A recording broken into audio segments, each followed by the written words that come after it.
여의도 광장아파트는 분리 재건축 여부를 놓고서 지난 3년간 소송을 벌여왔었습니다. 얼마 전 이곳에 대해 대법원에서 분리 재건축이 가능하다라고 판단한 원심 판결을 유지한 결과가 나왔습니다. 이러한 이유 때문에 오랜 시간 동안 소송전으로 인해 제자리 걸음을 했던 정비 사업이 다시금 활기를 찾을 것으로 보입니다. 조금 더 어떠한 내용이 있었는지 들여다보겠습니다.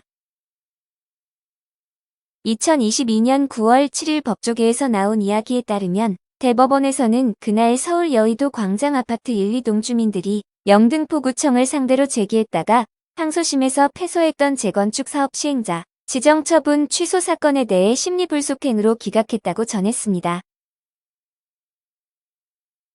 심리불속행이란 단어가 다소 생소하기 때문에 강력하게 말씀드리면 원심의 중대한 법령 위반 등 특별한 사유가 없는 경우에 상고심 절차 특례법에 따라 대법원이 별도의 결정 이유를 설명하지 않고 원심 판결을 확정하게 되는 제도입니다. 여의도 광장아파트는 1978년에 준공이 되어 무려 45년 차 접어드는 744세대인 총 10개동이며 110.28제곱미터에서 197.65제곱미터입니다. 이곳의 입지 환경은 지하철 5.9호선, 여의도역 초역세권이라 재건축이 된다면 앞으로 정말 기대가 되는 곳입니다.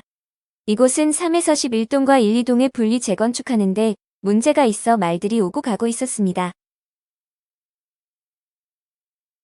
여의도 광장아파트 단지 정중앙을 가로지르는 폭 25m, 여의나루 상단부에 자리하고 있는 3에서 11동의 용적률의 경우 199.47%이지만 도로 하단 쪽의 1동과 2동 용적률의 경우에는 243.19%이기 때문에 두 곳 간에 약 40% 차이가 있습니다.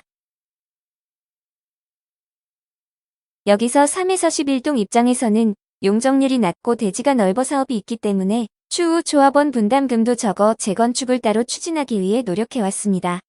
그렇지만 같은 단지로 분류되어 있는 1에서 2동 입장에서는 동일한 곳인데 따로 재건축을 추진하는 것이 맞지 않다는 의견이 있어 지난 2019년 8월 소송을 진행했었습니다.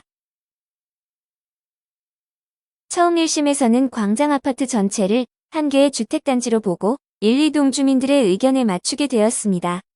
그렇지만 얼마 전 5월 항소심 재판부인 서울고법행정 11부에서는 분리 재건축 추진이 가능하다는 의견을 제시했습니다.